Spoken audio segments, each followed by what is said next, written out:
Hey, it's me, Mr. Jason.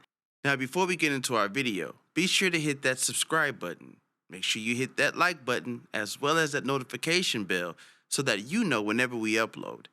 Also, don't forget to comment down below a book that you would like for us to read together. I love requests, and when I get requests, that lets me know that you're out there listening and watching, and we love that here at Read Alouds with Mr. Jason. Thank you for watching. Thank you for listening. And don't forget, keep reading. Good morning, good afternoon, and good evening to wherever you are in the world. My name is Mr. Jason, and today I have a read aloud for you.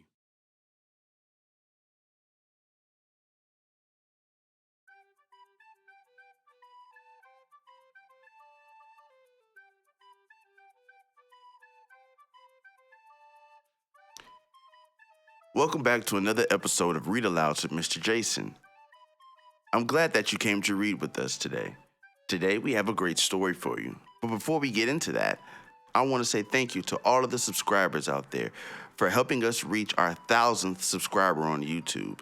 We are making big strides this year, and I can't wait to read and reach those goals with all of you. So thank you to the watchers, thank you to the listeners, thank you to the book requesters, thank you to everyone that left a comment. Without you, this wouldn't be possible. So for that, I say thank you. Today's story is a popular one. Edward the Emu, written by Sheena Knowles and illustrated by Rod Clement. Tired of his life as an emu, Edward decided to try something else for a change. He tries swimming with the seals, he spent a day lounging with the lions, he even does a stint slithering with the snakes. But Edward soon discovers that being an emu may be the best thing after all, and so he returns to his pen only to find a big surprise awaiting him. Edward the Emu is a rhyming book, so as we read along, be sure to keep your eyes and your ears open for these rhyming pairs. As we read our story, keep those eyes open for the sight words that you see here on our list.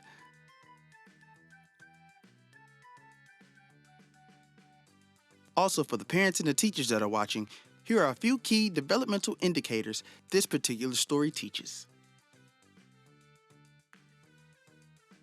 So, without any further ado, let's get into our story. Edward the Emu, written by Sheena Knowles and illustrated by Ron Clement, and Read Alouds with Mr. Jason.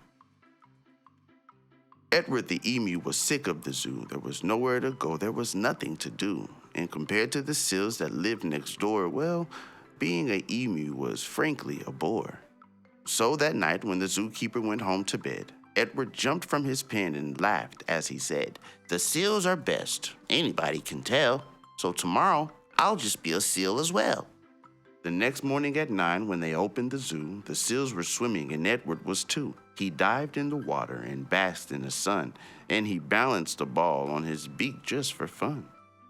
Well, Edward was really enjoying the day till he overheard someone behind the fence say, "The seals are always amusing, it's true, but the lion's the best thing to see at the zoo." So, that night when the zookeeper went home to bed, Edward jumped from the pool and he smiled as he said, "The lion's the best. Everyone can tell. So, tomorrow, I'll just be a lion as well." The next morning at 9, when they opened the zoo, the lions were roaring and Edward was too. He snarled at the ladies and growled at the men. Life was certainly grand for the lion in his den.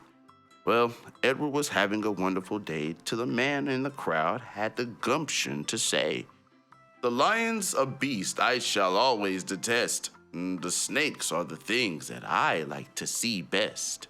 So, that night when the zookeeper went home to bed, Edward crept from the cage and he grinned as he said, "If the snakes are the best things, and that's what they say, then tomorrow I'll just be a snake for the day."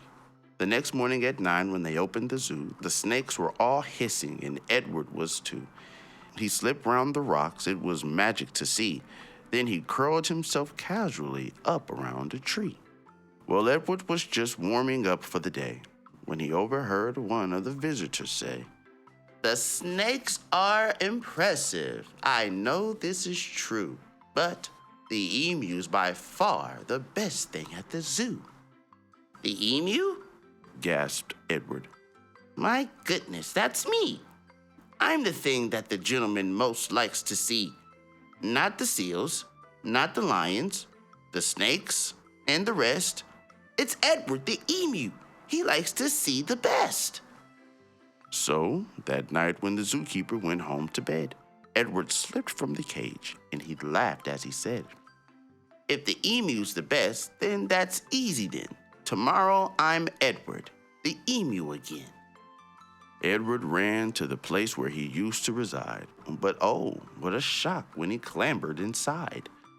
He found himself suddenly come face to face with the emu they'd brought in to take Edward's place. The emus considered each other for a while. Then the new emu said with a shy little smile, "Hello, I'm Edwina. It's nice meeting you. You're the best thing I've seen since I've came to the zoo." Well, look at that. Edward not only found his place in the zoo, but he found a new friend in that place in the zoo. I hope you liked that story. I know I did. And my kids loved that story back when I read to them as well. I had a blast reading with you, as I always do. And I can't wait to read the next one with you. And I can't wait to add another 1,000 subscribers to our channel. And to do that, don't forget to like, don't forget to subscribe, don't forget to comment a book down below that you would like for us to read together in our Read Alouds. And continue to share, because I know everyone that watches and listens is telling and sharing it with someone new. And if you're not, you should be. Thank you again for listening. Thank you again for watching. I can't wait to read again with you soon. And don't forget, keep reading.